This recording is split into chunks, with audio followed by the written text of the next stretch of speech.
सत श्री अकाल जी। The खालस TV देख रहे सारे दर्शकों का बहुत बहुत स्वागत है। पंजाब दीयां खास खबरों के खास बुलेटिन दे नाल मैं हरशरण कौर। अज 3 मई है, दिन सोमवार है। खबरों के विस्तार तो पहला खास खबरां तुहानूं फटाफट दस दिंदे हां। पंजाब दे विच नवे नियमां दा ऐलान कर दिता गया है। बाहरी लोकां दा दाखला बंद कर दिता गया है। पिंडां दे विच ठीकरी पैरे हुण लगणगे। दूसरे सूबिਆਂ ਤੋਂ आउण वालियां दे लई करोना दी नैगेटिव रिपोर्ट जरूरी कर दित्ती है। हरियाणा दे विच भी अज तो मुकम्मल तालाबंदी दा ऐलान कर दिता गया, यानी कि 7 दिनां दा लॉकडाउन खट्टर सरकार ने ऐलान दिता है। पश्चिमी बंगाल दे विच ममता बनर्जी ने तीजी वारी अपनी सरकार बनाई है। बीजेपी नूं मूंह दी खानी पई है। टीवी चैनलों ते पूरा दिन ममता जित गई, ममता हार गई दा रौला पैंदा रहा। की होया आखिरकार तुहानूं विस्तार दे विच दसांगे। दिल्ली दे विच जेतू रैली जां फिर इकट्ठ करन वालियां खिलाफ FIR दर्ज करन दे हुक्म दे दित्ते ने। प्रशांत किशोर ने पश्चिमी बंगाल चोणां तो बाद चोण रणनीति बनाउण तो संन्यास लैण दे संकेत दित्ते ने ਅਤੇ ਉਸ ਤੋਂ ਬਾਅਦ ਪੰਜਾਬ ਦੇ ਮੁੱਖ ਮੰਤਰੀ ਕੈਪਟਨ ਅਮਰਿੰਦਰ ਸਿੰਘ ਫਿਕਰਾਂ ਦੇ ਵਿੱਚ ਜ਼ਰੂਰ ਨੇ।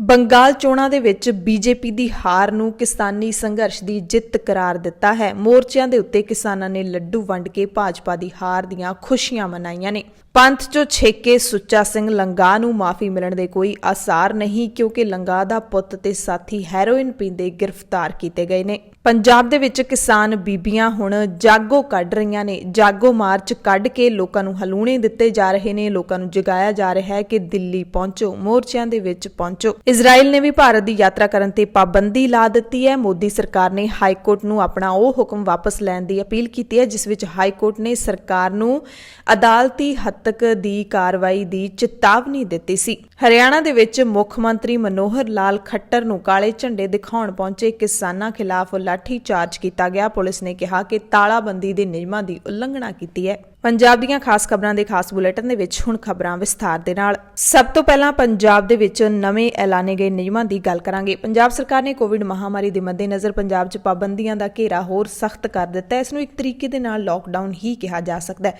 ਹਾਲਾਂਕਿ ਪੰਜਾਬ ਦੇ ਮੁੱਖ ਮੰਤਰੀ ਵਾਰ-ਵਾਰ ਦਾਅਵਾ ਕਰ ਰਹੇ ਨੇ ਕਿ ਲਾਕਡਾਊਨ ਇਸ ਸਮੱਸਿਆ ਦਾ ਹੱਲ ਨਹੀਂ ਹੈ, ਪਰ ਫਿਰ ਵੀ ਗ੍ਰਹਿ ਵਿਭਾਗ ਨੇ ਜੋ ਨਵਾਂ ਨੋਟੀਫਿਕੇਸ਼ਨ ਜਾਰੀ ਕੀਤਾ ਹੈ ਉਸ ਦੇ ਵਿੱਚ ਜੋ ਪਾਬੰਦੀਆਂ ਨੇ, ਉਸ ਤੋਂ ਲੱਗਦਾ ਹੈ ਕਿ 15 ਮਈ ਤੱਕ ਪੰਜਾਬ ਦੇ ਵਿੱਚ ਲਾਕਡਾਊਨ ਹੀ ਹੈ। ਨਵੀਆਂ ਪਾਬੰਦੀਆਂ ਦੇ ਮੁਤਾਬਿਕ ਬਾਹਰਲੇ ਸੂਬਿਆਂ ਤੋਂ ਆਉਣ ਵਾਲਿਆਂ ਨੂੰ ਹੁਣ ਕਰੋਨਾ ਦੀ ਨੈਗੇਟਿਵ ਰਿਪੋਰਟ ਨਾਲ ਹੀ ਪੰਜਾਬ ਦੇ ਵਿੱਚ ਦਾਖਲ ਕੀਤਾ ਜਾਵੇਗਾ, ਜਾਂ ਫਿਰ 2 ਹਫ਼ਤਿਆਂ ਦੇ ਅੰਦਰ ਵੈਕਸੀਨ ਦੀ ਘੱਟੋ-ਘੱਟ 1 ਡੋਜ਼ ਲਏ ਜਾਣ ਵਾਲਾ ਸਰਟੀਫਿਕੇਟ ਦਿਖਾਉਣਾ ਲਾਜ਼ਮੀ ਹੋਵੇਗਾ। ਹੁਣ ਪਿੰਡਾਂ ਵਿੱਚ ਠੀਕਰੀ ਪੈਰੇ ਲੱਗਣਗੇ, ਜਦਕਿ ਸ਼ਹਿਰਾਂ ਦੇ ਵਿੱਚ ਹਫ਼ਤਾਵਾਰੀ ਮੰਡੀਆਂ ਨੇ ਜਿਹੜੀਆਂ ਉਹ ਬੰਦ ਰਹਿਣਗੀਆਂ। ਰਾਤ ਦਾ ਕਰਫਿਊ ਉਸੇ ਤਰ੍ਹਾਂ ਜਾਰੀ ਰਹੇਗਾ, ਸ਼ਾਮ ਨੂੰ 6 ਵਜੇ ਤੋਂ ਲੈ ਕੇ ਸਵੇਰੇ 5 ਵਜੇ ਤੱਕ। ਹਫ਼ਤਾਵਾਰੀ ਲਾਕਡਾਊਨ ਸ਼ੁੱਕਰਵਾਰ ਸ਼ਾਮ 6 ਵਜੇ ਤੋਂ ਸੋਮਵਾਰ ਸਵੇਰੇ 5 ਵਜੇ ਤੱਕ ਲੱਗਦਾ ਰਹੇਗਾ 15 ਮਈ ਤੱਕ। ਜਨਤਕ ਵਾਹਨਾਂ ਦੇ ਵਿੱਚ 50% ਨਾਲ ਹੀ ਯਾਤਰੀ ਬਿਠਾਏ ਜਾ ਸਕਦੇ ਨੇ। ਕਾਰਾਂ ਦੇ ਵਿੱਚ ਸਿਰਫ 2 ਲੋਕ ਬੈਠ ਸਕਦੇ ਨੇ, ਯਾਨੀ ਕਿ ਚੁਪਹੀਆ ਵਾਹਨਾਂ ਦੇ ਵਿੱਚ ਸਿਰਫ 2 ਲੋਕ, ਜਦਕਿ ਦੁਪਹੀਆ ਵਾਹਨਾਂ ਤੇ ਸਿਰਫ 1 ਵਿਅਕਤੀ ਹੀ ਸਫ਼ਰ ਕਰ ਸਕਦਾ ਹੈ। Cinema hall, bar, gym, swimming pool, coaching centre ਤੇ ਸਪੋਰਟਸ ਕੰਪਲੈਕਸ ਬੰਦ ਰਹਿਣਗੇ।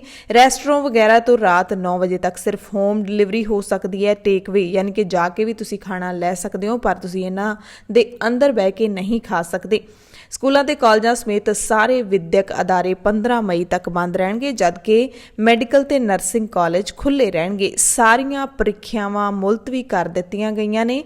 ਪਹਿਲਾਂ ਹੀ ਇਹ ਮੁਲਤਵੀ ਕਰ ਦਿੱਤੀਆਂ ਗਈਆਂ ਸੀ, ਪਰ ਹੁਣ ਜਿੰਨੀਆਂ ਵੀ ਭਰਤੀ ਪ੍ਰੀਖਿਆਵਾਂ ਹੋਣੀਆਂ ਸੀ, ਜਿਹੜੀ ਕੰਪੀਟੀਸ਼ਨ ਐਗਜ਼ਾਮ ਹੁੰਦੇ ਨੇ, ਉਹ ਵੀ ਸਾਰੇ ਮੁਲਤਵੀ ਕਰ ਦਿੱਤੇ ਗਏ ਨੇ। ਸਿਆਸੀ ਇਕੱਠਾਂ ਤੇ ਹਰ ਤਰ੍ਹਾਂ ਦੇ ਸਮਾਗਮਾਂ ਦੇ ਪਾਬੰਦੀ ਲਾ ਦਿੱਤੀ ਗਈ ਹੈ। ਸਰਕਾਰੀ ਦਫ਼ਤਰ ਤੇ ਬੈਂਕ 50% ਸਮਰੱਥਾ ਨਾਲ ਖੁੱਲ੍ਹ ਸਕਦੇ ਨੇ, ਜਦਕਿ ਪ੍ਰਾਈਵੇਟ ਦਫ਼ਤਰ ਬੰਦ ਰਹਿਣਗੇ। ਇਹਨਾਂ ਦੇ ਮੁਲਾਜ਼ਮ ਵਰਕ ਫਰਮ ਹੋਮ ਹੀ ਕਰ ਸਕਦੇ ਨੇ। ਵਿਆਹ ਤੇ ਹੋਰ ਸਮਾਗਮਾਂ ਦੇ ਵਿੱਚ ਹੁਣ ਗਿਣਤੀ ਸਿਰਫ 10 ਕਰ ਦਿੱਤੀ ਗਈ ਹੈ। ਪਹਿਲਾਂ ਇਹ 20 ਦੀ ਛੋਟ ਸੀ, ਪਰ ਹੁਣ ਸਿਰਫ 10 ਲੋਕ ਹੀ ਸ਼ਾਮਲ ਹੋ ਸਕਦੇ ਨੇ। ਵਿਆਹ ਹੋਵੇ, ਭੋਗ ਹੋਵੇ ਜਾਂ ਫਿਰ ਅੰਤਿਮ ਸੰਸਕਾਰ ਹੋਵੇ। ਸਰਕਾਰੀ ਦਫ਼ਤਰਾਂ ਦੇ ਵਿੱਚ 45 ਸਾਲ ਜਾਂ ਉਸ ਤੋਂ ਵੱਧ ਉਮਰ ਦੇ ਹੈਲਥ ਤੇ ਫਰੰਟਲਾਈਨ ਵਰਕਰ ਜਿਨ੍ਹਾਂ ਨੇ ਲੰਘੇ 15 ਦਿਨਾਂ ਦੌਰਾਨ ਟੀਕੇ ਦੀ ਇੱਕ ਵੀ ਡੋਜ਼ ਨਹੀਂ ਲਈ, ਉਹਨਾਂ ਨੂੰ ਛੁੱਟੀ ਤੇ ਭੇਜਿਆ ਜਾਵੇਗਾ। ਜਦੋਂ ਤੱਕ ਵੈਕਸੀਨ ਨਹੀਂ ਲਵਾਉਣਗੇ, ਉਦੋਂ ਤੱਕ ਉਹ ਛੁੱਟੀ ਤੇ ਰਹਿਣਗੇ।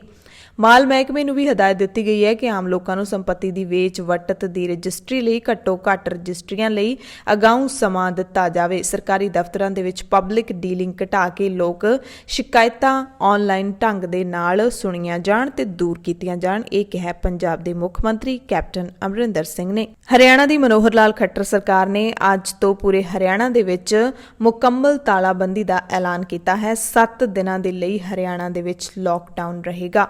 ਕੋਰੋਨਾ ਵਾਇਰਸ ਦੇ ਵਧ ਰਹੇ ਕੇਸਾਂ ਦੇ ਮੱਦੇਨਜ਼ਰ ਖੱਟਰ ਨੇ ਇਹ ਐਲਾਨ ਕੀਤਾ ਹੈ। ਹਰਿਆਣਾ ਦੇ ਗ੍ਰਹਿ ਮੰਤਰੀ ਅਨਿਲ ਵਿਜ ਨੇ ਟਵੀਟ ਕਰਕੇ ਇਸ ਦੀ ਜਾਣਕਾਰੀ ਦਿੱਤੀ। ਲਾਕਡਾਊਨ ਦੌਰਾਨ ਜ਼ਰੂਰੀ ਵਸਤੂਆਂ ਦੀਆਂ ਦੁਕਾਨਾਂ ਖੁੱਲੀਆਂ ਰਹਿਣਗੀਆਂ ਤੇ ਆਵਾਜਾਈ ਬੰਦ ਰਹੇਗੀ। ਸੜਕਾਂ ਦੇ ਉੱਤੇ ਐਮਰਜੈਂਸੀ ਸੇਵਾਵਾਂ ਖੁੱਲੀਆਂ ਰਹਿਣਗੀਆਂ, ਜਿਸ ਤਹਿਤ ਮਿਊਨਿਸਪਲ ਕਾਰਪੋਰੇਸ਼ਨ, ਪੁਲਿਸ, ਫੌਜ ਜਾਂ ਫਿਰ ਕੇਂਦਰੀ ਹਥਿਆਰਬੰਦ ਪੁਲਿਸ ਵੱਲ ਦੇ ਵਰਦੀ ਵਾਲੇ ਸਟਾਫ, ਸਿਹਤ, ਬਿਜਲੀ, ਫਾਇਰ ਬ੍ਰਿਗੇਡ ਦੇ ਅਮਲੇ, ਸਰਕਾਰ ਵੱਲੋਂ ਮਾਨਤਾ ਪ੍ਰਾਪਤ ਮੀਡੀਆ ਕਰਮਚਾਰੀ, ਕੋਵਿਡ-19 ਅਧੀਨ ਕੰਮ ਕਰਦੇ ਸਰਕਾਰੀ ਕਰਮਚਾਰੀਆਂ ਨੂੰ ਲਾਕਡਾਊਨ ਤੋਂ ਛੋਟ ਦਿੱਤੀ ਗਈ ਹੈ। ਤਾਲਾਬੰਦੀ ਦੌਰਾਨ ਇਹ ਸਾਰੇ ਵਰਗ ਸ਼ਨਾਖਤੀ ਕਾਰਡ ਦਿਖਾ ਕੇ ਛੋਟ ਲੈ ਸਕਣਗੇ। ਜਿਹੜੇ ਲੋਕ ਕਿਸੇ ਵੀ ਪ੍ਰੀਖਿਆ ਵਿੱਚ ਸ਼ਾਮਿਲ ਹੋਣ ਜਾ ਰਹੇ ਨੇ ਜਾਂ ਫਿਰ ਪ੍ਰੀਖਿਆ ਡਿਊਟੀ ਤੇ ਜਾ ਰਹੇ ਨੇ, ਉਹਨਾਂ ਨੂੰ ਵੀ ਦਾਖਲਾ ਕਾਰਡ ਦਿਖਾ ਕੇ ਜਾਣ ਦੀ ਆਗਿਆ ਹੋਵੇਗੀ। ਸਿਵਲ ਹਸਪਤਾਲ, ਪਸ਼ੂ ਹਸਪਤਾਲ, ਸਾਰੀਆਂ ਸੰਬੰਧਿਤ ਮੈਡੀਕਲ ਸੇਵਾਵਾਂ, ਨਿਰਮਾਣ ਤੇ ਵੰਡ ਯੂਨਿਟਾਂ ਨੂੰ ਵੀ ਤਾਲਾਬੰਦੀ ਤੋਂ ਛੋਟ ਦਿੱਤੀ ਜਾਵੇਗੀ। ਜਾਰੀ ਕੀਤੀਆਂ ਗਈਆਂ ਹਦਾਇਤਾਂ ਵਿੱਚ ਕਿਹਾ ਗਿਆ ਕਿ ਸੰਬੰਧਿਤ ਖੇਤਰਾਂ ਦੇ ਵਿੱਚ ਦਫਾ 51 ਤੋਂ 60 ਅਤੇ ਆਫਤ ਪ੍ਰਬੰਧਨ ਐਕਟ 2005 ਤੋਂ ਇਲਾਵਾ ਆਈਪੀਸੀ ਦੀ ਧਾਰਾ 51 ਤੋਂ 60 ਅਤੇ ਧਾਰਾ 188 ਤਹਿਤ ਕਾਨੂੰਨੀ ਕਾਰਵਾਈ ਕੀਤੀ ਜਾਵੇਗੀ। ਅੰਕੜਿਆਂ ਦੀ ਗੱਲ ਕਰ ਲਈਏ ਤਾਂ ਦੇਸ਼ ਦੇ ਵਿੱਚ ਰਿਕਾਰਡ 3699 ਮੌਤਾਂ ਦੀ ਗਿਣਤੀ ਦੱਸੀ ਜਾ ਰਹੀ ਹੈ। ਹਾਲਾਂਕਿ ਇਹ ਸਰਕਾਰੀ ਅੰਕੜੇ ਬਹੁਤ ਘੱਟ ਦੱਸ ਰਹੇ ਨੇ, ਪਰ ਜਿਸ ਤਰੀਕੇ ਦੇ ਨਾਲ ਦੇਸ਼ ਦੇ ਵਿੱਚ ਸ਼ਮਸ਼ਾਨ ਘਾਟ ਭਰੇ ਪਏ ਨੇ, ਥਾਂ ਨਹੀਂ ਮਿਲ ਰਹੀ, ਉਸ ਹਿਸਾਬ ਨਾਲ ਅੰਦਾਜ਼ਾ ਲਾਇਆ ਜਾ ਸਕਦਾ ਹੈ ਕਿ ਮੌਤਾਂ ਦੀ ਗਿਣਤੀ ਸਰਕਾਰੀ ਗਿਣਤੀ ਤੋਂ ਕਿਤੇ ਵੱਧ ਹੈ। ਇੱਕ ਦਿਨ ਅੰਦਰ ਕਰੋਨਾ ਦੇ 3,92,000 ਤੋਂ ਵੱਧ ਸਰਕਾਰੀ ਅੰਕੜਿਆਂ ਦੇ ਮੁਤਾਬਿਕ ਕੇਸ ਦਰਜ ਕੀਤੇ ਗਏ ਨੇ। ਕੇਂਦਰ ਸਰਕਾਰ ਨੇ ਕੱਲ੍ਹ ਦਿੱਲੀ ਹਾਈਕੋਰਟ ਦੇ ਵਿੱਚ ਪਟੀਸ਼ਨ ਦਾਇਰ ਕਰਕੇ ਕੌਮੀ ਰਾਜਧਾਨੀ ਨੂੰ ਅਲਾਟ 490 ਮੀਟ੍ਰਿਕ ਟਨ ਆਕਸੀਜਨ ਦੀ ਸਪਲਾਈ ਕਰਨ ਜਾਂ ਫਿਰ ਅਦਾਲਤੀ ਹੱਦ ਤੱਕ ਕਾਰਵਾਈ ਦਾ ਸਾਹਮਣਾ ਕਰਨ ਲਈ ਤਿਆਰ ਰਹਿਣ ਨਾਲ ਸੰਬੰਧਿਤ ਹੁਕਮ ਵਾਪਸ ਲੈਣ ਦੀ ਅਪੀਲ ਕੀਤੀ ਹੈ। ਕੇਂਦਰ ਸਰਕਾਰ ਨੇ ਆਪਣੀ ਪਟੀਸ਼ਨ ਵਿੱਚ ਅਦਾਲਤ ਤੋਂ 1 ਮਈ ਦੇ ਹੁਕਮ ਵਾਪਸ ਲੈਣ ਦੀ ਅਪੀਲ ਕਰਦਿਆਂ ਕਿਹਾ ਹੈ ਕਿ ਸਾਡੇ ਅਧਿਕਾਰੀ ਸਖਤ ਮਿਹਨਤ ਕਰ ਰਹੇ ਨੇ, ਅਜਿਹੇ ਹੁਕਮਾਂ ਦਾ ਉਹਨਾਂ ਦੇ ਹੌਸਲੇ ਤੇ ਗਲਤ ਪ੍ਰਭਾਵ ਪਏਗਾ। ਉਧਰ ਦਿੱਲੀ ਹਾਈਕੋਰਟ ਨੇ ਕੱਲ੍ਹ ਦਿੱਲੀ ਸਰਕਾਰ ਨੂੰ ਇਹ ਯਕੀਨੀ ਬਣਾਉਣ ਲਈ ਸਖਤੀ ਨਾਲ ਕਿਹਾ ਕਿ ਕੋਵਿਡ-19 ਦੇ ਮਰੀਜ਼ਾਂ ਦੇ ਇਲਾਜ ਲਈ ਜ਼ਰੂਰੀ ਆਕਸੀਜਨ ਸਿਲੰਡਰ, ਆਕਸੀਜਨ ਯੰਤਰ ਤੇ ਜ਼ਰੂਰੀ ਦਵਾਈਆਂ MRP ਤੋਂ ਵੱਧ ਕੀਮਤ ਤੇ ਨਾ ਵੇਚੀਆਂ ਜਾਣ।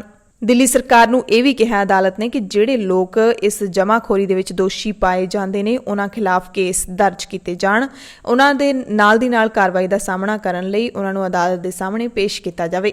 ਹੋਰਨਾਂ ਕਈ ਮੁਲਕਾਂ ਤੋਂ ਬਾਅਦ ਹੁਣ ਇਜ਼ਰਾਈਲ ਨੇ ਵੀ ਆਪਣੇ ਨਾਗਰਿਕਾਂ ਤੇ ਭਾਰਤ ਜਾਣ ਤੇ ਪਾਬੰਦੀ ਲਾ ਦਿੱਤੀ ਹੈ। 6 ਹੋਰ ਮੁਲਕਾਂ ਦੀ ਯਾਤਰਾ ਕਰਨ ਤੇ ਵੀ ਪਾਬੰਦੀ ਲਾਈ ਗਈ ਹੈ। ਉੱਥੋਂ ਦੇ ਪ੍ਰਧਾਨ ਮੰਤਰੀ ਦਫ਼ਤਰ ਦੇ ਵੱਲੋਂ, ਸਿਹਤ ਮੰਤਰਾਲੇ ਦੇ ਵੱਲੋਂ ਜੋ ਨੋਟੀਫਿਕੇਸ਼ਨ ਜਾਰੀ ਕੀਤਾ ਗਿਆ, ਉਸ ਵਿੱਚ ਕਿਹਾ ਗਿਆ ਕਿ ਇਜ਼ਰਾਈਲੀ ਨਾਗਰਿਕ ਯੂਕਰੇਨ, ਬ੍ਰਾਜ਼ੀਲ, ਇਥੋਪੀਆ, ਦੱਖਣੀ ਅਫਰੀਕਾ, ਭਾਰਤ, ਮੈਕਸੀਕੋ ਤੇ ਤੁਰਕੀ ਦੀ ਯਾਤਰਾ ਨਹੀਂ ਕਰ ਸਕਣਗੇ। ਇਹ ਹੁਕਮ 3 ਮਈ ਤੋਂ 16 ਮਈ ਤੱਕ ਲਾਗੂ ਕੀਤੇ ਗਏ ਨੇ। ਹਾਲਾਂਕਿ ਗੈਰ ਇਜ਼ਰਾਈਲੀ ਨਾਗਰਿਕ ਇਹਨਾਂ ਮੁਲਕਾਂ ਵਿੱਚ ਜਾ ਸਕਦੇ ਨੇ, ਪਰ ਉਹਨਾਂ ਨੂੰ ਉੱਥੇ ਪੱਕੇ ਤੌਰ ਤੇ ਰਹਿਣ ਦੀ ਯੋਜਨਾਬੰਦੀ ਕਰਨੀ ਪਵੇਗੀ। ਪ੍ਰਧਾਨ ਮੰਤਰੀ ਨਰਿੰਦਰ ਮੋਦੀ ਨੇ ਕੱਲ੍ਹ ਕਰੋਨਾ ਦੇ ਮੁੱਦੇ ਤੇ ਬੈਠਕ ਕੀਤੀ। ਇਸ ਦੌਰਾਨ ਜਿਹੜੇ ਸੰਭਾਵੀ ਕਦਮਾਂ ਤੇ ਚਰਚਾ ਹੋਈ, ਉਹਨਾਂ ਦੇ ਵਿੱਚ ਮੈਡੀਕਲ ਤੇ ਨਰਸਿੰਗ ਸਿੱਖਿਆ ਖੇਤਰ ਨਾਲ ਜੁੜੇ ਵਿਦਿਆਰਥੀਆਂ ਜਾਂ ਫਿਰ ਪਾਸ ਕਰ ਚੁੱਕੇ ਵਿਦਿਆਰਥੀਆਂ ਨੂੰ ਉਤਸ਼ਾਹਿਤ ਕਰਨਾ ਵੀ ਸ਼ਾਮਿਲ ਹੈ। ਯਾਨੀ ਕਿ ਕਰੋਨਾ ਦੇ ਖਿਲਾਫ ਜੰਗ ਦੇ ਵਿੱਚ ਹੁਣ ਮੈਡੀਕਲ ਤੇ ਨਰਸਿੰਗ ਵਿਦਿਆਰਥੀ ਵੀ ਸ਼ਾਮਿਲ ਹੋਣਗੇ। ਪੰਜਾਬ ਦੀਆਂ ਖਬਰਾਂ ਦੇ ਇਸ ਬੁਲੇਟਿਨ ਦੇ ਵਿੱਚ ਕੱਲ੍ਹ 5 ਸੂਬਿਆਂ ਦੇ ਜਿਹੜੇ ਨਤੀਜੇ ਆਏ ਨੇ, ਉਹਨਾਂ ਦਾ ਜ਼ਿਕਰ ਕਰਨਾ ਵੀ ਜ਼ਰੂਰੀ ਹੈ, ਕਿਉਂਕਿ 2 ਮਈ ਨੂੰ ਨਤੀਜਿਆਂ ਦਾ ਐਲਾਨ ਕੀਤਾ ਗਿਆ ਹੈ। ਐਤਵਾਰ ਨੂੰ ਸਵੇਰੇ ਵੋਟਾਂ ਦੀ ਗਿਣਤੀ ਸ਼ੁਰੂ ਹੋ ਗਈ ਅਤੇ ਪੱਛਮੀ ਬੰਗਾਲ ਦੀ ਜੇ ਗੱਲ ਕਰ ਲਈਏ ਤਾਂ ਐਗਜ਼ਿਟ ਪੋਲਸ ਨੇ ਜੋ ਅੰਦਾਜ਼ੇ ਦਿੱਤੇ ਸੀ ਨਤੀਜੇ ਦੇ, ਉਹਨਾਂ ਸਭ ਨੂੰ ਦਰਕਿਨਾਰ ਕਰਕੇ ਪੱਛਮੀ ਬੰਗਾਲ ਦੇ ਵਿੱਚ ਮਮਤਾ ਬੈਨਰਜੀ ਦੀ ਤੀਜੀ ਵਾਰੀ ਸਰਕਾਰ ਬਣ ਗਈ ਹੈ। ਬੀਜੇਪੀ ਨੂੰ ਸਿਰਫ ਇੱਕ ਸੂਬੇ ਦੇ ਵਿੱਚ ਜਿੱਤ ਮਿਲੀ ਹੈ। ਅਸਾਮ ਦੇ ਵਿੱਚ ਬੀਜੇਪੀ ਦਾ ਕਮਲ ਮੁੜ ਖਿੜਿਆ ਹੈ। ਕੇਰਲਾ ਵਿੱਚ ਵੀ ਪਹਿਲਾਂ ਤੋਂ ਸੱਤਾ ਤੇ ਕਾਬਜ਼ LDF ਨੇ ਸੱਤਾ ਖਿਲਾਫ ਲਹਿਰ ਦੇ ਖਦਸ਼ੇ ਨੂੰ ਦਰਕਿਨਾਰ ਕਰਕੇ ਮੁੜ ਤੋਂ ਜਿੱਤ ਹਾਸਲ ਕੀਤੀ ਹੈ।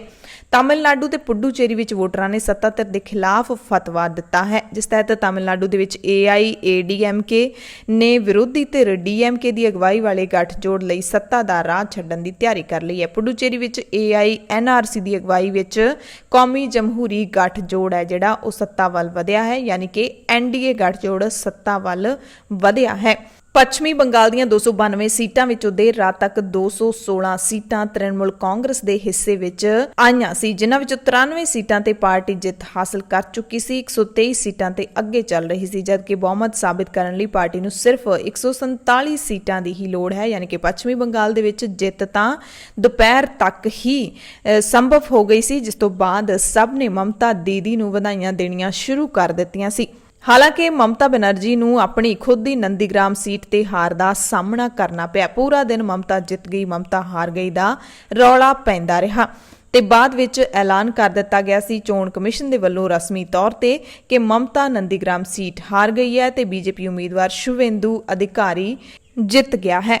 ਹਾਲਾਂਕਿ ਮੁੱਖ ਮੰਤਰੀ ਮਮਤਾ ਬੈਨਰਜੀ ਨੇ ਦੋਸ਼ ਲਾਇਆ ਕਿ ਨੰਦੀਗ੍ਰਾਮ ਦੇ ਵਿੱਚ ਕੋਈ ਸ਼ਰਾਰਤ ਹੋਈ ਹੈ ਤੇ ਚੋਣ ਨਤੀਜੇ ਦੇ ਵਿਰੁੱਧ ਮਮਤਾ ਅਦਾਲਤ ਜਾਏਗੀ। ਮਮਤਾ ਨੇ ਕਿਹਾ, ਅਸੀਂ ਬੰਗਾਲ ਵਿੱਚ ਵੱਡੀ ਜਿੱਤ ਦਰਜ ਕੀਤੀ ਹੈ, ਪਰ ਮੈਂ ਨੰਦੀਗ੍ਰਾਮ ਦੇ ਲੋਕਾਂ ਦੇ ਫੈਸਲੇ ਦਾ ਸਨਮਾਨ ਕਰਦੀ ਹਾਂ। ਫਿਰ ਵੀ ਮੈਨੂੰ ਲੱਗਦਾ ਹੈ ਕੋਈ ਸ਼ਰਾਰਤ ਤਾਂ ਹੋਈ ਹੈ, ਕਿਉਂਕਿ ਜਿੱਤ ਦੀ ਖਬਰ ਆਉਣ ਤੋਂ ਬਾਅਦ ਨਤੀਜਾ ਬਦਲਿਆ ਗਿਆ। ਹੋਇਆ ਵੀ ਇਸ ਤਰ੍ਹਾਂ ਹੀ। ਪੱਛਮੀ ਬੰਗਾਲ ਦੀ ਨੰਦੀਗ੍ਰਾਮ ਸੀਟ ਦੇ ਉੱਤੇ ਪਹਿਲਾਂ ਟੀਵੀ ਚੈਨਲਾਂ ਨੇ ਮਮਤਾ ਬੈਨਰਜੀ ਨੂੰ ਜੇਤੂ ਕਰਾਰ ਦੇ ਦਿੱਤਾ। ਉਸ ਤੋਂ ਬਾਅਦ ਫਿਰ ਸ਼ੁਭੇਂਦੂ ਅਧਿਕਾਰੀ ਦੀ ਜਿੱਤ ਦਾ ਐਲਾਨ ਚੋਣ ਕਮਿਸ਼ਨ ਦੇ ਵੱਲੋਂ ਕੀਤਾ ਗਿਆ ਤਾਂ ਵਿਵਾਦ ਹੋ ਗਿਆ ਸੀ। ਲੋਕਾਂ ਦਾ ਸ਼ੁਕਰੀਆ ਅਦਾ ਕਰਦਿਆਂ ਟੀਐਮਸੀ ਸੁਪਰੀਮੋ ਤੇ ਮੁੱਖ ਮੰਤਰੀ ਮਮਤਾ ਬੈਨਰਜੀ ਨੇ ਕਿਹਾ ਕਿ ਬੰਗਾਲ ਨੇ ਆਪਣੇ ਫਤਵੇ ਦੇ ਨਾਲ ਪੂਰੇ ਭਾਰਤ ਨੂੰ ਬਚਾ ਲਿਆ। ਕੋਵਿਡ ਮਹਾਮਾਰੀ ਨਾਲ ਨਜਿੱਠਣਾ ਸਾਡੀ ਤਰਜੀਹ ਰਹੇਗੀ। ਮਮਤਾ ਨੇ ਪਾਰਟੀ ਲੀਡਰਾਂ ਨੂੰ ਕੋਈ ਜੇਤੂ ਰੈਲੀ ਨਾ ਕਰਨ ਦੇ ਲਈ ਕਿਹਾ ਕਿ ਬੰਗਾਲ ਦੇ ਲੋਕਾਂ ਦੀ ਜਿੱਤ ਹੈ, ਲੋਕਤੰਤਰ ਦੀ ਜਿੱਤ ਹੈ। ਇਹ ਜ਼ੋਰਦਾਰ ਜਿੱਤ ਬਹੁਤ ਔਖਿਆਈ ਤੋਂ ਬਾਅਦ ਮਿਲੀ ਹੈ। ਕੇਂਦਰ ਸਰਕਾਰ, ਇਸ ਦੀ ਮਸ਼ੀਨਰੀ ਤੇ ਏਜੰਸੀਆਂ ਨੇ ਟੀਐਮਸੀ ਵਿਰੁੱਧ ਪੂਰਾ ਜ਼ੋਰ ਲਾਇਆ। ਇਸ ਜਿੱਤ ਨੇ ਮਨੁੱਖਤਾ ਬਚਾ ਲਈ ਹੈ। ਕਰੀਬ 2 ਮਹੀਨਿਆਂ ਤੋਂ ਬਾਅਦ ਆਪਣੇ ਪੈਰਾਂ ਤੇ ਖੜੀ ਹੋਈ ਮਮਤਾ ਬੈਨਰਜੀ ਨੇ ਮੀਡੀਆ ਨਾਲ ਗੱਲਬਾਤ ਕਰਦਿਆਂ ਕਿਹਾ ਕਿ ਮੈਂ ਹੁਣ ਠੀਕ ਮਹਿਸੂਸ ਕਰ ਰਹੀ ਹਾਂ। ਕਈ ਦਿਨ ਪਹਿਲਾਂ ਹੀ ਮੈਂ ਦੱਸਿਆ ਸੀ ਕਿ ਮੈਂ ਠੀਕ ਹੋ ਗਈ ਹਾਂ ਤੇ ਪਲਾਸਟਰ ਲਾ ਦਿਆਂਗੀ। ਦਰਅਸਲ 10 ਮਾਰਚ ਨੂੰ ਮਮਤਾ ਦੇ ਸੱਟ ਲੱਗੀ ਸੀ। ਉਸ ਤੋਂ ਲੈ ਕੇ ਕੱਲ ਤੱਕ ਮਮਤਾ ਬੈਨਰਜੀ ਲਗਾਤਾਰ ਵੀਲ ਚੇਅਰ ਤੇ ਹੀ ਚੋਣ ਪ੍ਰਚਾਰ ਕਰ ਰਹੀ ਸੀ ਤੇ ਵੀਲ ਚੇਅਰ ਤੇ ਹੀ ਸਾਰੇ ਕੰਮ ਨੇ ਜਿਹੜੇ ਆਪਣੇ ਕਰ ਰਹੇ ਸੀ। ਮਮਤਾ ਨੇ ਕਿਹਾ ਕਿ ਸਰਕਾਰੀ ਵਾਅਦੇ ਦੇ ਮੁਤਾਬਿਕ ਅਸੀਂ ਲੋਕਾਂ ਦੇ ਮੁਫਤ ਵੈਕਸੀਨ ਲਾਵਾਂਗੇ। ਕੇਂਦਰ ਸਰਕਾਰ ਨੂੰ ਬੇਨਤੀ ਕੀਤੀ ਬੈਨਰਜੀ ਨੇ ਕਿ ਹਰ ਭਾਰਤੀ ਦੇ ਮੁਫਤ ਵੈਕਸੀਨ ਲਾਈ ਜਾਵੇ। ਮਮਤਾ ਨੇ ਵੀ ਐਲਾਨ ਕੀਤਾ ਕਿ ਜੇ ਕੇਂਦਰ ਸਰਕਾਰ ਇਹ ਮੰਗ ਨਹੀਂ ਮੰਨਦੀ ਤਾਂ ਮੈਂ ਧਰਨੇ ਉੱਤੇ ਬੈਠ ਜਾਵਾਂਗੀ। ਪੱਛਮੀ ਬੰਗਾਲ ਦੀ ਜਿੱਤ ਤੋਂ ਬਾਅਦ ਬੀਜੇਪੀ ਦਾ ਕੀ ਹਾਲ ਰਿਹਾ, ਇਹ ਵੀ ਤੁਹਾਨੂੰ ਦੱਸ ਦਿੰਦੇ ਹਾਂ। ਪ੍ਰਧਾਨ ਮੰਤਰੀ ਨਰਿੰਦਰ ਮੋਦੀ ਨੇ ਮਮਤਾ ਬੈਨਰਜੀ, ਪਿਨਰਾਈ ਵਿਜਯਨ ਤੇ ਐਮਕੇ ਸਟਾਲਿਨ ਨੂੰ ਜਿੱਤ ਤੇ ਮੁਬਾਰਕਬਾਦ ਦਿੱਤੀ। ਕਿਹਾ ਕਿ ਕੇਂਦਰ ਸਰਕਾਰ ਨਵੀਆਂ ਬਣਨ ਵਾਲੀਆਂ ਸੂਬਾ ਸਰਕਾਰਾਂ ਨੂੰ ਹਰ ਸੰਭਵ ਮਦਦ ਦੇਵੇਗੀ। ਲੋਕਾਂ ਦੀਆਂ ਇੱਛਾਵਾਂ ਪੂਰੀਆਂ ਕਰਨ ਤੇ ਕੋਵਿਡ ਸੰਕਟ ਨਾਲ ਨਜਿੱਠਣ ਲਈ ਕੇਂਦਰ ਸਰਕਾਰ ਸੂਬਿਆਂ ਨੂੰ ਪੂਰਾ ਸਹਿਯੋਗ ਦੇਵੇਗੀ। ਮਮਤਾ ਬੈਨਰਜੀ ਨੂੰ ਕੈਪਟਨ ਅਮਰਿੰਦਰ ਸਿੰਘ ਅਤੇ ਸੁਖਬੀਰ ਸਿੰਘ ਬਾਦਲ, ਹਰਸਿਮਰਤ ਕੌਰ ਬਾਦਲ ਸਮੇਤ ਦੇਸ਼ ਦੇ ਕਈ ਲੀਡਰਾਂ ਨੇ ਜਿੱਤ ਦੀ ਵਧਾਈ ਦਿੱਤੀ ਹੈ। ਪੂਰਾ ਦਿਨ ਹੁਣ ਤੱਕ ਵੀ ਟਵਿੱਟਰ ਦੇ ਉੱਤੇ, ਸੋਸ਼ਲ ਮੀਡੀਆ ਦੇ ਉੱਤੇ ਮਮਤਾ ਦੀਦੀ ਛਾਈ ਹੋਈ ਹੈ। ਬਹੁਤ ਸਾਰੇ ਮੀਮਸ ਬਣ ਰਹੇ ਨੇ, ਬਹੁਤ ਸਾਰੇ ਕਾਰਟੂਨ ਬਣ ਰਹੇ ਨੇ ਤੇ ਸ਼ੇਰਨੀ ਦਾ ਦਰਜਾ ਦਿੱਤਾ ਜਾ ਰਿਹਾ ਹੈ ਮਮਤਾ ਬੈਨਰਜੀ ਨੂੰ। ਉਧਰ ਚੋਣ ਕਮਿਸ਼ਨ ਨੇ ਹੁਕਮ ਦਿੱਤਾ ਕਿ ਵੋਟਾਂ ਦੀ ਗਿਣਤੀ ਦੌਰਾਨ ਜਿੱਤ ਦੇ ਅਸਾਰ ਬਣਨ ਤੇ ਇਕੱਤਰ ਹੋਣ ਵਾਲੀਆਂ ਸਿਆਸੀ ਪਾਰਟੀਆਂ ਦੇ ਸਮਰਥਕਾਂ ਦੇ ਖਿਲਾਫ FIR ਦਰਜ ਕੀਤੀ ਜਾਵੇ, ਕਿਉਂਕਿ ਕੱਲ ਪੱਛਮੀ ਬੰਗਾਲ ਸਮੇਤ ਸਾਰੇ ਸੂਬਿਆਂ ਤੋਂ ਅਜਿਹੀਆਂ ਤਸਵੀਰਾਂ ਸਾਹਮਣੇ ਆਈਆਂ ਜਦੋਂ ਜੇਤੂ ਪਾਰਟੀਆਂ ਦੇ ਸਮਰਥਕਾਂ ਨੇ ਇਕੱਠੇ ਹੋ ਕੇ ਜਸ਼ਨ ਮਨਾਏ। ਕਮਿਸ਼ਨ ਨੂੰ ਇਸ ਬਾਰੇ ਸ਼ਿਕਾਇਤਾਂ ਮਿਲੀਆਂ ਸੀ। ਮੁੱਖ ਸਕੱਤਰਾਂ ਨੂੰ ਹੁਕਮ ਦਿੱਤਾ ਗਿਆ ਚੋਣ ਕਮਿਸ਼ਨ ਦੇ ਵੱਲੋਂ ਕਿ ਜਿਸ ਇਲਾਕੇ ਵਿੱਚ ਇਕੱਠ ਹੁੰਦਾ ਹੈ ਉੱਥੋਂ ਦੇ ਪੁਲਿਸ ਸਟੇਸ਼ਨ ਇੰਚਾਰਜ ਨੂੰ ਮੁਅੱਤਲ ਕੀਤਾ ਜਾਵੇ। ਇਹ ਹੁਕਮ 5 ਸੂਬਿਆਂ ਦੇ ਮੁੱਖ ਸਕੱਤਰਾਂ ਨੂੰ ਜਾਰੀ ਕੀਤੇ ਗਏ ਨੇ। ਸਿਆਸੀ ਪਾਰਟੀਆਂ ਲਈ ਚੋਣ ਰਣਨੀਤੀ ਬਣਾਉਣ ਵਾਲੇ ਪ੍ਰਸ਼ਾਂਤ ਕਿਸ਼ੋਰ ਨੇ ਕਿਹਾ ਕਿ ਹੁਣ ਮੈਂ ਇਹ ਕੰਮ ਛੱਡ ਰਿਹਾ, ਯਾਨੀ ਕਿ ਚੋਣ ਰਣਨੀਤੀ ਬਣਾਉਣ ਤੋਂ ਸੰਨਿਆਸ ਲੈ ਰਿਹਾ। ਤ੍ਰਿਣਮੂਲ ਕਾਂਗਰਸ ਦੇ ਲਈ ਪੱਛਮੀ ਬੰਗਾਲ ਦੇ ਵਿੱਚ ਚੋਣ ਰਣਨੀਤੀ ਬਣਾਉਣ ਵਾਲੇ ਕਿਸ਼ੋਰ ਨੇ ਦਸੰਬਰ ਦੇ ਵਿੱਚ ਦਾਅਵਾ ਕੀਤਾ ਸੀ ਕਿ ਬੀਜੇਪੀ ਸੂਬੇ ਵਿੱਚ 100 ਸੀਟਾਂ ਜਿੱਤਣ ਲਈ ਵੀ ਸੰਘਰਸ਼ ਕਰੇਗੀ। ਜੇ ਪਾਰਟੀ ਵੱਧ ਸੀਟਾਂ ਜਿੱਤਦੀ ਹੈ ਤਾਂ ਮੈਂ ਇਹ ਕੰਮ ਛੱਡ ਦਿਆਂਗਾ। ਪ੍ਰਸ਼ਾਂਤ ਨੇ ਚੋਣ ਕਮਿਸ਼ਨ ਦੀ ਵੀ ਜੰਮ ਕੇ ਨਿਖੇਧੀ ਕੀਤੀ ਹੈ ਤੇ ਦੋਸ਼ ਲਾਇਆ ਕਿ ਬੀਜੇਪੀ ਦੇ ਅੰਗ ਵਜੋਂ ਕੰਮ ਕਰ ਰਿਹਾ ਹੈ। ਮਮਤਾ ਬੈਨਰਜੀ ਦੀ ਅਗਵਾਈ ਵਿੱਚ ਤ੍ਰਿਣਮੂਲ ਕਾਂਗਰਸ ਨੂੰ ਜ਼ਬਰਦਸਤ ਜਿੱਤ ਮਿਲਣ ਤੋਂ ਬਾਅਦ ਪ੍ਰਸ਼ਾਂਤ ਨੇ ਇੱਕ ਟੀਵੀ ਚੈਨਲ ਨੂੰ ਦੱਸਿਆ ਕਿ ਮੈਂ ਹੁਣ ਚੋਣ ਰਣਨੀਤੀ ਬਣਾਉਣ ਦਾ ਕੰਮ ਛੱਡ ਦਿਆਂਗਾ। ਪ੍ਰਸ਼ਾਂਤ ਨੇ ਕਿਹਾ ਕਿ ਮੈਂ ਇੰਨਾ ਪੱਖਪਾਤੀ ਚੋਣ ਕਮਿਸ਼ਨ ਕਦੇ ਨਹੀਂ ਦੇਖਿਆ। ਬੀਜੇਪੀ ਨੂੰ ਲਾਹਾ ਦੇਣ ਲਈ ਸਭ ਕੁਝ ਕੀਤਾ ਗਿਆ। ਪ੍ਰਸ਼ਾਂਤ ਨੇ ਕਿਹਾ ਕਿ ਬੀਜੇਪੀ ਨੇ ਪਹਿਲਾਂ ਹੀ ਆਪਣੀ ਜਿੱਤ ਨੂੰ ਬਹੁਤ ਵੱਡੇ ਪੱਧਰ ਤੇ ਪ੍ਰਚਾਰਨਾ ਸ਼ੁਰੂ ਕਰ ਦਿੱਤਾ ਸੀ, ਪਰ TMC ਦੀ ਜਿੱਤ ਦਾ ਮੈਨੂੰ ਪੂਰਾ ਯਕੀਨ ਸੀ। ਇਸ ਬਾਰੇ ਮੈਂ ਪਹਿਲਾਂ ਵੀ ਕਹਿ ਚੁੱਕਿਆ ਸੀ ਕਿ ਪੱਛਮੀ ਬੰਗਾਲ ਦੇ ਵਿੱਚ TMC ਦੀ ਹੀ ਸਰਕਾਰ ਬਣੇਗੀ। ਸੋ ਪ੍ਰਸ਼ਾਂਤ ਕਿਸ਼ੋਰ ਨੇ ਜਦੋਂ ਚੋਣ ਰਣਨੀਤੀ ਵਜੋਂ ਕੰਮ ਛੱਡਣ ਦਾ ਐਲਾਨ ਕੀਤਾ ਤਾਂ ਕੈਪਟਨ ਜ਼ਰੂਰ ਫਿਕਰਾਂ ਦੇ ਵਿੱਚ ਨੇ। इस वक्त प्रशांत किशोर कैप्टन अमरिंदर सिंह दे रणनीति घाड़े हन ਅਤੇ अगलियां चोणां विच कांग्रेस ਵੱਲੋਂ प्रशांत किशोर ਦੀਆਂ ਸੇਵਾਵਾਂ ਲੈਣ ਦੀ ਪੂਰੀ ਵਿਉਂਤ ਹੈ। ਪਰ ਪੰਜਾਬ ਕਾਂਗਰਸ ਹੁਣ ਇਸ ਸਵਾਲ ਦਾ ਜਵਾਬ ਲੱਭਣ ਵਿੱਚ ਲੱਗ ਗਈ ਹੈ ਕਿ ਪ੍ਰशांत किशोर ਮਿਸ਼ਨ ਪੰਜਾਬ ਦੇ ਵਿੱਚ ਕੁੱਦਣਗੇ ਜਾਂ ਫਿਰ ਨਹੀਂ। ਵੱਖ-ਵੱਖ ਸੂਬਿਆਂ ਦੇ ਚੋਣ ਨਤੀਜਿਆਂ ਤੋਂ ਬਾਅਦ ਬੀਜੇਪੀ ਖਿਲਾਫ ਫਤਵੇ ਦਾ ਸੰਯੁਕਤ ਕਿਸਾਨ ਮੋਰਚੇ ਨੇ ਵੀ ਸਵਾਗਤ ਕੀਤਾ ਹੈ। ਕਿਸਾਨ ਲੀਡਰਾਂ ਨੇ ਕਿਹਾ ਕਿ ਪੱਛਮੀ ਬੰਗਾਲ, ਤਮਿਲਨਾਡੂ ਤੇ ਕੇਰਲਾ ਦੇ ਵਿੱਚ ਸਪਸ਼ਟ ਹੈ ਕਿ ਜਨਤਾ ਨੇ ਬੀਜੇਪੀ ਦੀ ਫੁੱਟ ਪਾਉਣ ਵਾਲੀ ਫਿਰਕੂ ਰਾਜਨੀਤੀ ਨੂੰ ਸਿਰੇ ਤੋਂ ਨਕਾਰ ਦਿੱਤਾ ਹੈ। ਕਿਸਾਨ ਲੀਡਰ ਡਾਕਟਰ ਦਰਸ਼ਨਪਾਲ ਨੇ ਕਿਹਾ ਕਿ ਹੁਣ ਬੀਜੇਪੀ ਦੀ ਇਹ ਨੈਤਿਕ ਜ਼ਿੰਮੇਵਾਰੀ ਬਣਦੀ ਹੈ ਕਿ ਉਹ ਨਤੀਜਿਆਂ ਨੂੰ ਸਵੀਕਾਰ ਕਰੇ, ਨਾਲ ਹੀ ਕਿਸਾਨਾਂ ਨਾਲ ਗੱਲਬਾਤ ਕਰਕੇ ਤਿੰਨੇ ਖੇਤੀਬਾੜੀ ਕਾਨੂੰਨਾਂ ਨੂੰ ਰੱਦ ਕਰੇ ਤੇ ਐਮਐਸਪੀ ਨੂੰ ਕਾਨੂੰਨੀ ਗਰੰਟੀ ਦੇਵੇ। ਅਸੀਂ ਇੱਕ ਵਾਰ ਫਿਰ ਸਪਸ਼ਟ ਕਰ ਰਹੇ ਹਾਂ ਕਿ ਕਿਸਾਨਾਂ ਦਾ ਅੰਦੋਲਨ ਉਦੋਂ ਤੱਕ ਖਤਮ नहीं होएगा ਜਦੋਂ ਤੱਕ ਮੰਗਾਂ ਤੇ ਸਹਿਮਤੀ ਨਹੀਂ ਬਣ ਜਾਂਦੀ। ਗੁਰਨਾਮ ਸਿੰਘ ਚੜੂਨੀ ਨੇ ਕਿਹਾ ਕਿ ਲੋਕ ਕੇਂਦਰ ਸਰਕਾਰ ਦੀ ਘੋਰ ਅਣਗਹਿਲੀ ਦਾ ਸਾਹਮਣਾ ਕਰ ਰਹੇ ਨੇ। ਲੋਕਾਂ ਨੂੰ ਰੋਜ਼ੀ ਰੋਟੀ ਦੇ ਵੱਡੇ ਸੰਕਟ ਦਾ ਸਾਹਮਣਾ ਕਰਨਾ ਪੈ ਰਿਹਾ ਹੈ। ਬੀਜੇਪੀ ਨੇ ਆਪਣਾ ਫਿਰਕੂ ਧਰੁਵੀਕਰਨ ਏਜੰਡਾ ਫੈਲਾਉਣ ਦੀ ਕੋਸ਼ਿਸ਼ ਕੀਤੀ ਹੈ। ਜਗਜੀਤ ਸਿੰਘ ਡੱਲੇਵਾਲ ਨੇ ਕਿਹਾ ਕਿ ਕਿਸਾਨ ਵਿਰੋਧੀ ਕੇਂਦਰੀ ਖੇਤੀਬਾੜੀ ਕਾਨੂੰਨਾਂ ਅਤੇ ਮਜ਼ਦੂਰ ਵਿਰੋਧੀ ਲੇਬਰ ਕੋਡ ਖਿਲਾਫ ਆਪਣਾ ਵਿਰੋਧ ਪ੍ਰਗਟਾਉਣ ਦੇ ਲਈ ਅਸੀਂ ਬੰਗਾਲ ਤੇ ਹੋਰ ਸੂਬਿਆਂ ਦੇ ਲੋਕਾਂ ਨੂੰ ਵਧਾਈ ਦਿੰਦੇ ਹਾਂ। ਕਿਸਾਨਾਂ ਨੇ ਬੀਜੇਪੀ ਦੀ ਪੱਛਮੀ ਬੰਗਾਲ ਵਿਧਾਨ ਸਭਾ ਚੋਣਾਂ ਵਿੱਚ ਹਾਰ ਤੋਂ ਬਾਅਦ ਕੱਲ ਸਿੰਘੂ ਬਾਰਡਰ ਤੇ ਮਠਿਆਈਆਂ ਵੰਡ ਕੇ ਤੇ ਭੰਗੜੇ ਪਾ ਕੇ ਖੁਸ਼ੀ ਦਾ ਪ੍ਰਗਟਾਵਾ ਕੀਤਾ। ਇਸ ਮੌਕੇ ਬਲਵੀਰ ਸਿੰਘ ਰਾਜੇਵਾਲ ਨੇ ਕਿਹਾ ਕਿ ਹੁਣ ਅਸੀਂ ਭਾਰਤ ਦੇ ਕਿਸਾਨਾਂ ਨੂੰ ਅਪੀਲ ਕਰਦੇ ਹਾਂ ਕਿ ਉਹ ਆਪਣਾ ਵਿਰੋਧ ਵਧਾਉਣ ਤੇ ਵੱਧ ਚੜ੍ਹ ਕੇ ਅੰਦੋਲਨ ਦੇ ਵਿੱਚ ਹਿੱਸਾ ਪਾਉਣ। ਸੋ ਇਸ ਤੋਂ ਸੰਕੇਤ ਮਿਲ ਰਹੇ ਨੇ ਕਿ ਕਿਸਾਨ ਹੁਣ ਆਪਣਾ ਜਿਹੜਾ ਰੋਸ ਹੈ ਉਹ ਹੋਰ ਤਿੱਖੇ ਤਰੀਕੇ ਦੇ ਨਾਲ ਸ਼ੁਰੂ ਕਰ ਸਕਦੇ ਨੇ ਤੇ ਪੂਰੇ ਪੰਜਾਬ ਦੇ ਵਿੱਚ ਲਾਮਬੰਦੀ ਵੀ ਸ਼ੁਰੂ ਹੋ ਗਈ ਹੈ। ਕਿਸਾਨ ਬੀਬੀਆਂ ਦੇ ਵੱਲੋਂ ਪੰਜਾਬ ਦੇ ਪਿੰਡਾਂ ਦੇ ਵਿੱਚ ਜਾਗੋ ਮਾਰਚ ਕੱਢੇ ਜਾ ਰਹੇ ਨੇ ਤੇ ਅਪੀਲ ਕੀਤੀ ਜਾ ਰਹੀ ਹੈ ਕਿ ਮੋਰਚਿਆਂ ਦੇ ਵਿੱਚ ਵੱਧ ਤੋਂ ਵੱਧ ਸ਼ਾਮਲ ਹੋਵੋ। ਕਰੋਨਾ ਦੇ ਨਿਯਮਾਂ ਦੀ ਪਾਲਣਾ ਕਰਨ ਦੇ ਲਈ ਵੀ ਕਿਹਾ ਜਾ ਰਿਹਾ ਹੈ। ਸੰਯੁਕਤ ਕਿਸਾਨ ਮੋਰਚੇ ਦੇ ਗਾਜ਼ੀਪੁਰ ਅੰਦੋਲਨ ਦੇ ਕਿਸਾਨ ਲੀਡਰਾਂ ਨੇ ਦੋਸ਼ ਲਾਇਆ ਹੈ ਕਿ ਪੁਲਿਸ ਵੱਲੋਂ ਜਾਣਬੁੱਝ ਕੇ ਆਕਸੀਜਨ ਵਾਲੇ ਟੈਂਕਰ ਕਿਸਾਨ ਅੰਦੋਲਨ ਵਾਲੀ ਥਾਂ ਕੋਲੋਂ ਹੌਲੀ ਰਫ਼ਤਾਰ ਨਾਲ ਲੰਘਾਏ ਗਏ ਨੇ ਤੇ ਕਿਸਾਨ ਅੰਦੋਲਨ ਨੂੰ ਬਦਨਾਮ ਕਰਨ ਦੀ ਸਾਜ਼ਿਸ਼ ਹੋ ਸਕਦੀ ਹੈ। ਕਿਸਾਨ ਲੀਡਰ ਜਗਤਾਰ ਸਿੰਘ ਬਾਜਵਾ ਨੇ ਦੱਸਿਆ ਕਿ ਕੱਲ ਇੱਕ ਆਕਸੀਜਨ ਟੈਂਕਰ ਪੁਲਿਸ ਦੀਆਂ 3 ਜਿਪਸੀਆਂ ਦੇ ਪਹਿਰੇ ਹੇਠ ਅੰਦੋਲਨ ਵਾਲੀ ਥਾਂ ਤੋਂ ਲੰਘਾਇਆ ਗਿਆ, ਪਰ ਇਸ ਦੀ ਰਫ਼ਤਾਰ ਬਹੁਤ ਹੌਲੀ ਰੱਖੀ ਗਈ, ਜਿਸ ਵਿੱਚੋਂ ਸਾਜ਼ਿਸ਼ ਦਾ ਖਦਸ਼ਾ ਦਿਖਾਈ ਦੇ ਰਿਹਾ ਹੈ। ਬਾਜਵਾ ਨੇ ਕਿਹਾ ਕਿ ਬਾਰਡਰ ਰਾਹੀਂ ਟੈਂਕਰ ਨੂੰ ਹੋਰ ਬਦਲਵੇਂ ਰਾਹ ਪਾਰ ਕਰਕੇ ਕਿਸਾਨੀ ਅੰਦੋਲਨ ਵਿੱਚ ਲਿਆਂਦਾ ਗਿਆ ਤੇ ਕਿਸਾਨਾਂ ਵੱਲੋਂ ਰਾਹ ਸਾਫ਼ ਕਰਨ ਦੇ ਬਾਵਜੂਦ ਟੈਂਕਰ ਬਹੁਤ ਹੌਲੀ ਲਿਜਾਇਆ ਗਿਆ ਤਾਂ ਜੋ ਇਹ ਜਤਾਇਆ ਜਾ ਸਕੇ ਕਿ ਆਕਸੀਜਨ ਟੈਂਕਰ ਪਹੁੰਚਣ ਦੇ ਵਿੱਚ ਕਿਸਾਨਾਂ ਕਾਰਨ ਦੇਰੀ ਹੋਈ ਹੈ।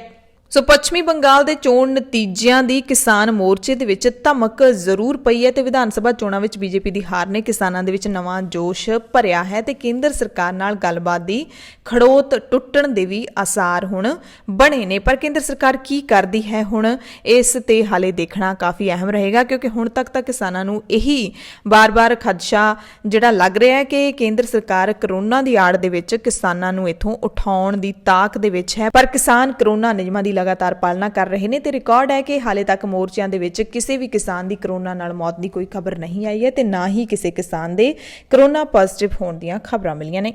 ਕਰੋਨਾ ਕਾਰਨ ਹੋਈ ਤਾਲਾਬੰਦੀ ਦੇ ਕਰਕੇ ਇਸ ਵਾਰ ਮੁੜ ਸੱਚਖੰਡ ਸ੍ਰੀ ਦਰਬਾਰ ਸਾਹਿਬ ਸਮੇਤ ਹੋਰ ਗੁਰਦੁਆਰਿਆਂ ਦੇ ਵਿੱਚ ਸੰਗਤ ਦੀ ਆਮਦ ਘਟ ਗਈ ਹੈ। ਇਸ ਦੇ ਨਾਲ ਹੀ ਚੜਾਵੇ ਤੇ ਅਸਰ ਪੈਣ ਕਾਰਨ ਸ਼੍ਰੋਮਣੀ ਕਮੇਟੀ ਨੂੰ ਇਸ ਵਾਰ ਫਿਰ ਆਰਥਿਕ ਸੰਕਟ ਦੇ ਨਾਲ ਜੂਝਣਾ ਪੈ ਸਕਦਾ ਹੈ ਤੇ ਸ਼੍ਰੋਮਣੀ ਕਮੇਟੀ ਦਾ ਇਸ ਵਿੱਤੀ ਵਰ੍ਹੇ ਦਾ ਪ੍ਰਸਤਾਵਿਤ ਬਜਟ ਲਗਭਗ 912 ਕਰੋੜ ਰੁਪਏ ਦਾ ਰੱਖਿਆ ਗਿਆ ਹੈ, ਜੋ ਲਗਭਗ 40 ਕਰੋੜ ਰੁਪਏ ਘਾਟੇ ਵਾਲਾ ਹੈ। ਮੌਜੂਦਾ ਹਾਲਾਤਾਂ ਦੇ ਚੱਲਦਿਆਂ ਆਮਦਨ ਹੋਰ ਵੀ ਪ੍ਰਭਾਵਿਤ ਹੋਣ ਦੇ ਆਸਾਰ ਬਣ ਗਏ ਨੇ। ਕਰੋਨਾ ਕਰਕੇ ਦਿੱਲੀ ਦੇ ਇਤਿਹਾਸਿਕ ਗੁਰਦੁਆਰਾ ਮਜਨੂ ਕਾ ਟਿੱਲਾ ਪਿੱਛੇ ਫੁੱਲ ਤਾਰਨ ਵਾਲਿਆਂ ਦੀਆਂ ਲੰਬੀਆਂ ਲਾਈਨਾਂ ਲੱਗ ਗਈਆਂ ਨੇ। ਦਿੱਲੀ ਵਿੱਚ ਤਾਲਾਬੰਦੀ ਚੱਲ ਰਹੀ ਹੈ। ਹੋਰਨਾਂ ਸੂਬਿਆਂ ਵਿੱਚ ਵੀ ਆਵਾਜਾਈ ਲਈ ਪਾਬੰਦੀਆਂ ਹੋਣ ਕਰਕੇ ਹੁਣ ਦਿੱਲੀ ਦੇ ਪਰਿਵਾਰਾਂ ਵੱਲੋਂ ਆਪਣੇ ਵਿਛੜੇ ਅਜ਼ੀਜ਼ਾਂ ਦੇ ਫੁੱਲ ਤੇ ਸਿਵਿਆਂ ਦੀ ਸੁਆਹ ਗੁਰਦੁਆਰੇ ਦੇ ਪਿਛਲੇ ਪਾਸਿਓਂ ਬਾਰ-ਬਾਰ ਜਾਂਦੇ ਰਾਹ ਤੋਂ ਯਮੁਨਾ ਨਦੀ ਵਿੱਚ ਪ੍ਰਵਾਹ ਕੀਤੇ ਜਾ ਰਹੇ ਨੇ। ਹਾਲਾਂਕਿ ਦਿੱਲੀ ਤੋਂ ਹੋਰ ਵਰਗਾਂ ਦੇ ਪਰਿਵਾਰਾਂ ਵੱਲੋਂ ਆਮ ਹਾਲਾਤਾਂ ਦੇ ਵਿੱਚ ਉੱਤਰ ਪ੍ਰਦੇਸ਼ ਦੇ ਗੜ੍ਹਮੁਕਤੇਸ਼ਵਰ ਜਾਂ ਫਿਰ ਹਰਿਦੁਆਰ ਜਾ ਕੇ ਅਸਥੀਆਂ ਪ੍ਰਵਾਹ ਕੀਤੀਆਂ ਜਾਂਦੀਆਂ ਨੇ, ਪਰ ਹੁਣ ਤਾਲਾਬੰਦੀ ਕਰਕੇ ਹਰ ਵਰਗ ਦੇ ਜਿਹੜੇ ਲੋਕ ਹੈਗੇ ਨੇ ਉਹ ਆਪਣੇ ਵਿਛੜੇ ਅਜ਼ੀਜ਼ ਲੋਕਾਂ ਦੇ ਜਿਹੜੇ ਫੁੱਲ ਨੇ, ਅਸਥੀਆਂ ਨੇ, ਇੱਥੇ ਪ੍ਰਵਾਹ ਕਰ ਰਹੇ ਨੇ। ਸਾਬਕਾ ਕੈਬਨਿਟ ਮੰਤਰੀ ਸੁੱਚਾ ਸਿੰਘ ਲੰਗਾਹ ਦੇ ਵੱਡੇ ਪੁੱਤਰ ਸਣੇ 2 ਜਣਿਆਂ ਨੂੰ ਥਾਣਾ ਧਾਰੀਵਾਲ ਦੀ ਪੁਲਿਸ ਨੇ ਹੈਰੋਇਨ ਪੀਣ ਦੇ ਦੋਸ਼ ਹੇਠ ਅਤੇ 3 ਹੋਰ ਨੌਜਵਾਨਾਂ ਨੂੰ ਹੈਰੋਇਨ ਸਮੇਤ ਗ੍ਰਿਫਤਾਰ ਕਰਕੇ ਉਨ੍ਹਾਂ ਵਿਰੁੱਧ ਕੇਸ ਦਰਜ ਕੀਤਾ ਹੈ। ਜ਼ਿਲ੍ਹਾ ਪੁਲਿਸ ਮੁਖੀ ਗੁਰਦਾਸਪੁਰ ਦੇ ਨਾਨਕ ਸਿੰਘ ਨੇ ਦੱਸਿਆ ਕਿ ਦੇਰ ਸ਼ਾਮ ਧਾਰੀਵਾਲ ਵਿੱਚੋਂ ਲੰਘਦੀ ਨਹਿਰ ਦੇ ਪੁਲ ਨੇੜੇ ਗਸ਼ਤ ਦੌਰਾਨ ਏਐਸਆਈ ਸਤਪਾਲ ਤੇ ASI Ravinder Kumar special branch Gurdaspur ਨੂੰ ਸੂਚਨਾ ਮਿਲੀ ਕਿ ਰਾਜੇਸ਼ ਕੁਮਾਰ ਵਾਸੀ ਧਾਰੀਵਾਲ ਮਿਲ ਕੁਆਟਰ ਨੂੰ ਕੁਝ ਨੌਜਵਾਨ ਹੈਰੋਇਨ ਦੇਣ ਆਏ ਨੇ। ਇਸ ਤੇ ਥਾਣਾ ਧਾਰੀਵਾਲ ਦੀ ਪੁਲਿਸ ਪੁਲਿਸ ਟੀਮ ਨੇ ਛਾਪਾ ਮਾਰਿਆ ਤਾਂ ਅੰਦਰ 2 ਨੌਜਵਾਨ ਹੈਰੋਇਨ ਦਾ ਨਸ਼ਾ ਕਰ ਰਹੇ ਸੀ। ਇਹਨਾਂ ਨੌਜਵਾਨਾਂ ਨੂੰ 2 ਸਿਲਵਰ ਪੇਪਰਾਂ ਤੇ 2 ਲਾਈਟਰਾਂ ਸਣੇ ਕਾਬੂ ਕੀਤਾ ਗਿਆ। ਇਹਨਾਂ ਦੀ ਪਛਾਣ ਪ੍ਰਕਾਸ਼ ਸਿੰਘ ਪੁੱਤਰ ਸੁੱਚਾ ਸਿੰਘ ਵਾਸੀ ਪਿੰਡ ਲੰਗਾ, ਹਾਲ ਆਬਾਦ ਪਿੰਡ ਰਣੀਆਂ ਤੇ ਰਾਜੇਸ਼ ਕੁਮਾਰ ਪੁੱਤਰ ਅਸ਼ੋਕ ਕੁਮਾਰ ਵਾਸੀ ਮਿਲ ਕੁਆਟਰ ਧਾਰੀਵਾਲ ਵਜੋਂ ਹੋਈ ਹੈ। ਉੱਥੇ ਬੈਠੇ 3 ਹੋਰ ਨੌਜਵਾਨਾਂ ਨੂੰ ਵੀ ਪੁਲਿਸ ਨੇ ਕਾਬੂ ਕਰ ਲਿਆ। ਤੇ ਪੰਥ ਚੋਂ ਛੇਕੇ ਸੁੱਚਾ ਸਿੰਘ ਲੰਗਾ ਨੇ ਕਿਹਾ ਕਿ ਮੇਰਾ ਪੁੱਤਰ ਸ਼ਾਮ ਨੂੰ ਧਾਰੀਵਾਲ ਵਿੱਚ ਇੱਕ ਦਰਜੀ ਕੋਲੋਂ ਆਪਣੇ ਕੱਪੜੇ ਲੈਣ ਗਿਆ ਸੀ, ਜਿਸ ਨੂੰ ਪੁਲਿਸ ਨੇ ਚੁੱਕ ਕੇ ਉਸ ਤੇ ਝੂਠਾ ਕੇਸ ਦਰਜ ਕੀਤਾ ਤੇ ਇਹ ਸਭ ਸਿਆਸਤ ਤੋਂ ਪ੍ਰੇਰਿਤ ਹੈ।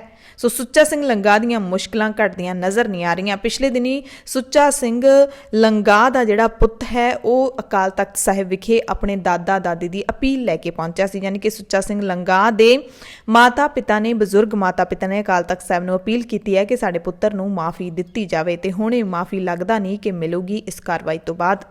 Delhi Amritsar Katra expressway national highway ਦੇ ਨਿਰਮਾਣ ਲਈ ਜ਼ਮੀਨ ਐਕਵਾਇਰ ਕਰਨ ਵਿਰੁੱਧ ਪ੍ਰਦਰਸ਼ਨ ਕਰ ਰਹੇ ਪੰਜਾਬ ਦੇ ਕਿਸਾਨਾਂ ਦੇ ਹੱਕ ਦੇ ਵਿੱਚ ਨਿੱਤਰਦਿਆਂ ਆਮ ਆਦਮੀ ਪਾਰਟੀ ਦੇ ਸੂਬਾ ਪ੍ਰਧਾਨ ਤੇ ਸੰਸਦ ਮੈਂਬਰ ਭਗਵੰਤ ਮਾਨ ਨੇ ਐਕਵਾਇਰ ਹੋਣ ਵਾਲੀ ਜ਼ਮੀਨ ਦੀ ਕੀਮਤ ਕਿਸਾਨਾਂ ਨੂੰ ਬਾਜ਼ਾਰ ਦੀਆਂ ਦਰਾਂ ਤੇ ਦੇਣ ਦੀ ਮੰਗ ਕੀਤੀ ਹੈ। ਮਾਨ ਨੇ ਕਿਹਾ ਕਿ ਕੇਂਦਰ ਦੀ ਮੋਦੀ ਸਰਕਾਰ ਭਾਰਤਮਾਲਾ ਯੋਜਨਾ ਅਧੀਨ ਪੰਜਾਬ ਭਰ 'ਚ ਐਕਸਪ੍ਰੈਸਵੇ ਤੇ ਰਾਸ਼ਟਰੀ ਰਾਜ ਮਾਰਗਾਂ ਦੇ ਨਿਰਮਾਣ ਲਈ ਕਿਸਾਨਾਂ ਦੀਆਂ ਜ਼ਮੀਨ ਕੌਡੀਆਂ ਦੇ ਭਾਅ ਖਰੀਦਣਾ ਚਾਹੁੰਦੀ ਹੈ, ਜਿਸ ਦਾ ਆਮ ਆਦਮੀ ਪਾਰਟੀ ਵਿਰੋਧ ਕੀਤੀ ਹੈ। ਮਾਨ ਨੇ ਮੰਗ ਕੀਤੀ ਕਿ ਕਿਸਾਨਾਂ ਨੂੰ ਕਲੈਕਟਰ ਰੇਟ ਦੀ ਥਾਂ ਆਮ ਬਾਜ਼ਾਰ ਦੀਆਂ ਦਰਾਂ ਤੇ ਜ਼ਮੀਨ ਦਾ ਮੁੱਲ ਦਿੱਤਾ ਜਾਵੇ। ਤੇ ਉਧਰ ਦਿੱਲੀ ਕਟੜਾ ਐਕਸਪ੍ਰੈਸਵੇ ਦੇ ਲਈ ਸਰਕਾਰ ਵੱਲੋਂ ਘੱਟ ਕੀਮਤ ਤੇ ਜਬਰੀ ਜ਼ਮੀਨਾਂ ਐਕਵਾਇਰ ਕਰਨ ਦੇ ਖਿਲਾਫ ਸੰਘਰਸ਼ ਕਰ ਰਹੀ ਰੋਡ ਕਿਸਾਨ ਸੰਘਰਸ਼ ਕਮੇਟੀ ਦੇ ਸੂਬਾਈ ਕੋਆਰਡੀਨੇਟਰ ਹਰਮਨਪ੍ਰੀਤ ਸਿੰਘ ਡਿੱਕੀ ਜੇਜੀ ਦੀ ਬੀਜੇਪੀ ਦੇ ਸੂਬਾਈ ਲੀਡਰ ਗੁਰਤੇਜ ਸਿੰਘ ਢਿੱਲੋਂ ਨਾਲ ਮੁਲਾਕਾਤ ਦੀ ਵਾਇਰਲ ਤਸਵੀਰ ਨੇ ਹੁਣ ਨਵਾਂ ਵਿਵਾਦ ਛੇੜ ਦਿੱਤਾ ਹੈ। ਡਿੱਕੀ ਜੇਜੀ ਇਸ ਮੁਲਾਕਾਤ ਤੋਂ ਇਨਕਾਰੀ ਨਹੀਂ ਹਨ। ਉਹਨਾਂ ਕਿਹਾ ਕਿ ਸਾਡਾ ਮਕਸਦ ਜ਼ਮੀਨਾਂ ਦਾ ਵਾਜਬ ਰੇਟ ਜ਼ਮੀਨੀ ਬਣਾਉਣਾ, ਇਸ ਨੂੰ ਮੁੱਖ ਰੱਖਦਿਆਂ ਹੀ ਮੈਂ ਬੀਜੇਪੀ ਲੀਡਰ ਦੇ ਸੱਦੇ ਤੇ ਮੁਲਾਕਾਤ ਕੀਤੀ ਸੀ।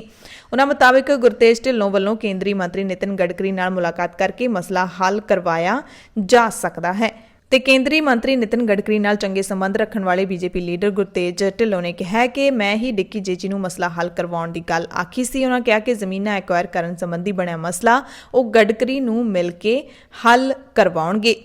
ਤੇ ਉਧਰ 3 ਦਿਨ ਪਹਿਲਾਂ ਕਿਸਾਨਾਂ ਨੇ ਜਦੋਂ ਡਿੱਕੀ ਜੇਜੀ ਦੀ ਅਗਵਾਈ ਹੇਠ ਮੁੱਖ ਮੰਤਰੀ ਨਿਵਾਸ ਦਾ ਘਿਰਾਓ ਕੀਤਾ ਸੀ ਤਾਂ ਭਾਰਤੀ ਕਿਸਾਨ ਯੂਨੀਅਨ ਉਗਰਾਹਾਂ ਦੇ ਜ਼ਿਲ੍ਹਾ ਪ੍ਰਧਾਨ ਮਨਜੀਤ ਨਿਆਲ ਨੇ ਵੀ ਧਰਨੇ ਵਿੱਚ ਸ਼ਮੂਲੀਅਤ ਕੀਤੀ ਸੀ। ਪਰ ਤਸਵੀਰ ਵਾਇਰਲ ਹੋਣ ਤੋਂ ਬਾਅਦ ਨਿਆਲ ਨੇ ਜੇਜੀ ਤੇ ਕਈ ਤਰ੍ਹਾਂ ਦੇ ਦੋਸ਼ ਲਾਉਂਦਿਆਂ ਉਸ ਨੂੰ ਕਿਸਾਨ ਸੰਘਰਸ਼ ਦੀ ਅਗਵਾਈ ਵਾਲੀ ਕਮੇਟੀ 'ਚੋਂ ਲਾਂਭੇ ਕਰਨ ਦੀ ਮੰਗ ਕੀਤੀ ਹੈ।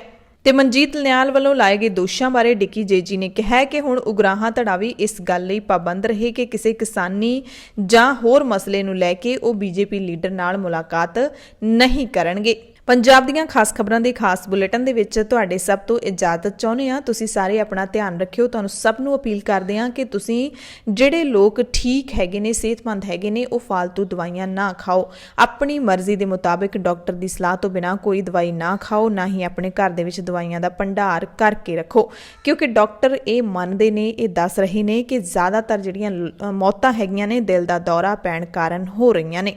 ਕਰੋਨਾ ਕਾਰਨ ਇੰਨੀਆਂ ਮੌਤਾਂ ਨਹੀਂ ਹੋ ਰਹੀਆਂ। ਇਸ ਦੇ ਨਾਲ ਹੀ ਜਿਹੜੇ ਲੋਕਾਂ ਨੂੰ ਆਮ ਬੁਖਾਰ, ਖੰਘ, ਜ਼ੁਕਾਮ ਹੋ ਜਾਂਦੀ ਹੈ ਉਹਨਾਂ ਨੂੰ ਹਸਪਤਾਲ ਜਾਣ ਦੀ ਲੋੜ ਨਹੀਂ ਹੈ।